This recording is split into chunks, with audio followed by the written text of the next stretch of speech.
The man who killed 9 parishioners at a church in Charleston is now appealing his convictions and death sentence. In 2015, Dylann Roof opened fire inside a Bible study at Emmanuel AME Church. He was later arrested in Shelby. In 2017, he was found guilty and sentenced to death. Now, one of the 9 people senselessly killed that day was Cynthia Graham Hurd. Tonight, her brother, former North Carolina State Senator and now Charlotte City Councilman Malcolm Graham, didn't learn of Roof's appeal until I contacted him.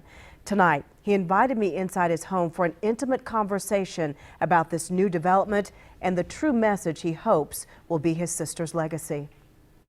An individual who killed 9 individuals now is fighting for his life, and he wants to demonstrate that through the appellate process, and which is a right that he has, but he did not give those who he killed the right to pursue happiness and peace. So how does that make you feel? Well, our focus now, my focus, the foundation focus of how Cynthia lived versus how she died. And so as we celebrate her life, the 5th anniversary of the shooting, that's where our focus is. Obviously, there is what I said earlier regarding Dylann Roof is that he should be punished to the fullest extent of the law. A jury of his peers have found him guilty as charged, and he was sentenced to death. And I support that decision, and I'm willing to ride out all the appeals that he has forthcoming. You will be president. I will be president, and as I said earlier, to stand up and be a voice for my sister and those who also died then as well.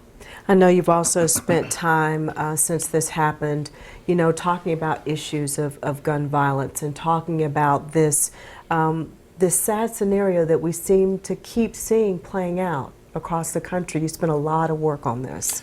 And all over the country, I'm talking about gun violence, and more importantly, Charleston is so different from all the rest because this is really about the gun was the tool that the perpetrator used to commit the crime. The crime itself was hate, racism, and discrimination. And so not only was I advocating for common sense gun legislation, but bringing attention to the hatred that we have in our country, and whether or not we saw it in Charleston or we saw it at the Jewish synagogue in Pittsburgh. We saw it again play out in the Jewish congregation in California. The rise of white nationalists and alt-right is real, and I think we need to acknowledge that. The same way we acknowledge the fact that we need common sense gun legislation, we also need to acknowledge the fact that racism and discrimination and hatred is really prevalent in our society today. And so again, we are about to come up on the 5th anniversary of this tragedy that happened in Charleston, but you are focused on your sister's legacy with the foundation and remembering how she lived. Yeah, our focus is not to dwell on how she died. We all know that story. We want to share with the community how she lived and who she was, and so that's the mission of the Cynthia Graham Hurd Foundation for Reading and Civic Engagement, is to really celebrate her life, to do those things that were really a part of her. Reading and literacy was a big part. So we got a big program planned in Charleston this coming June. June 21st, Cynthia will have turned 60th, it was her 60th birthday. And so we are hopefully having a black tie gala that night to support the foundation. Also, we're doing our 2nd annual tennis tournament in Charlotte to support the foundation. So all our goals and objective this year is to focus on how she lived versus how she died.